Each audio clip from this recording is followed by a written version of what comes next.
அனைவருக்கும் வணக்கம். என் பெயர் சூலமித்தி. நான் 5ஆம் வகுப்பு படிக்கின்றேன். என் சுற்றுப்புற தூய்மை பணி பற்றி பேச வந்துள்ளேன். சுத்தம் சோறு போடும், கந்தையனாலும் கசக்கி கட்டி என்பன தூய்மையை வலியுறுத்தும் அமுத மொழிகள்.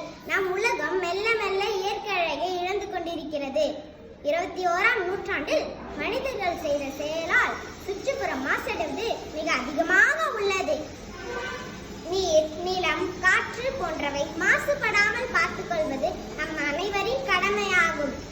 வீட்டு குப்பைகளை வெளியே தெருவில் எறியக்கூடாது. வீணான காய்கறிகள், தாள்களை குப்பை தொட்டியில் போட வேண்டும்.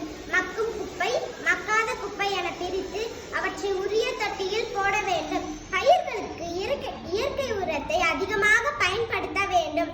தொழிற்சாலைகளின் கழிவுப் பொருட்கள், விவசாய கழிவுப் பொருட்கள் போன்றவை ஆறு, குளம், ஏரி போன்ற நீர்நிலைகளில் கலப்பதால் நீர் மாசுபடுகிறது. எனவே கழிவு நீருக்கு கட்டி தேக்கி வைத்து நச்சுத்தன்மையை போக்கி வெளியேற்ற வேண்டும். புகை உயிரின் பகையாகும்.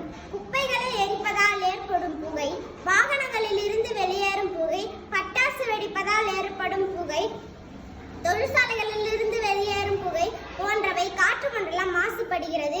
மரங்களை வளர்ப்பதனால் காற்று மாசுபாட்டை தடுக்கலாம். நம் வாழும் பகுதியை தூய்மையாக வைத்துக் கொள்வது நம் அனைவரின் கடமையாகும்.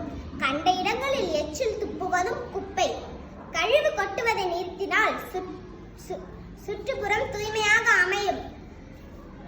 சுற்றுப்புற தூய்மை பற்றிய விழிப்புணர்வை மக்களிடம் ஏற்படுத்தி அவற்றை செயல்படுத்துவது நம் அனைவரின் கடமையாகும். நன்றி.